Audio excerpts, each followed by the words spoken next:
హే everyone, నేను ఈ వీడియోలో సీజీ పవర్ లిమిటెడ్ స్టాక్ యొక్క technical analysis, trend analysis, support resistance, targets, buy sell hold గురించి, అంతేకాకుండా ప్రజెంట్ మార్కెట్ కండిషన్లో ఈ స్టాక్లో ఎంట్రీ అవ్వచ్చా, లేదా ఆల్రెడీ మీరు ఇందులో ఇన్వెస్ట్ చేస్తుంటే ఎంతవరకు హోల్డ్ చేయవచ్చు, అలా కాకుండా ఇఫ్ ఈ స్టాక్ కనుక ఫాలో అవుతే స్టాప్ లాస్ లెవెల్ ఏంటి అనేవన్నీ కూడా ఇన్ డీటెయిల్గా చాలా సింపుల్ వేలో నేనైతే ఎక్స్ప్లెయిన్ చేస్తాను. సో ఈ వీడియోని ఎండ్ వరకు చూసి ఈ స్టాక్ యొక్క ఫుల్ ఇన్ఫర్మేషన్ని తెలుసుకోండి. స్టాక్ యొక్క రీసెంట్ ప్రైస్ యాక్షన్ కానీ, చార్ట్ ప్యాటర్న్ కానీ క్లియర్గా అబ్జర్వ్ చేస్తే long term and short term trend అయితే బులిష్గా కనిపిస్తుంది. Technical indicators like moving averages అయితే స్ట్రాంగ్ బై సిగ్నల్ని చూపిస్తున్నాయి. ఆర్ఎస్ఐ కూడా బులిష్ సిగ్నల్ని చూపిస్తున్నా, but it's indicating a correction from an overbought condition. But overall, this stock is currently experiencing a strong upward trend with positive momentum.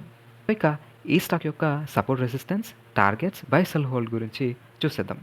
Support levels అయితే around 630, 600 and 580. Resistance levels అయితే around 669. ఇది ఒక major resistance level అవుతుంది. Once ఈ లెవెల్ని cross చేస్తే next 700. So ఇక targets అయితే షార్ట్ టర్మ్ టార్గెట్ 669. సో ఇక లాంగ్ టర్మ్ టార్గెట్ అయితే 700 అండ్ అబోవ్ అయితే అవుతుంది. ఇఫ్ మీరు కనుక ఈ స్టాక్లో ఎంట్రీ కోసం చూస్తున్నట్లయితే, ఇఫ్ ఈ స్టాక్ కనుక ఈ 630 లెవెల్ని రిట్రెస్ చేస్తే ఈ ప్రైస్ దగ్గర మీరైతే బై చేయవచ్చు. ఇఫ్ మీరు కనుక షార్ట్ టర్మ్ ఇన్వెస్టర్స్ అయితే ఈ 600ని స్టాప్ లాస్గా యూజ్ చేయవచ్చు. ఇఫ్ మీరు కనుక లాంగ్ టర్మ్ ఇన్వెస్టర్స్ అయితే ఈ 580 లెవెల్ని స్టాప్ లాస్గా యూజ్ చేయవచ్చు. సో ఇక మీ యొక్క రిస్క్ మేనేజ్మెంట్ అండ్ టాలరెన్స్ని బట్టి ప్రాఫిట్ బుకింగ్ ఆర్ ఎగ్జిట్ అయితే అవ్వచ్చు. సో ఇక లాంగ్ టర్మ్ ఇన్వెస్టర్స్ అయితే హోల్డ్ అయితే చేయవచ్చు.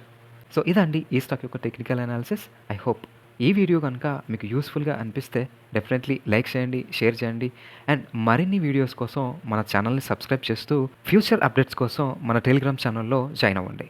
Thank you so much.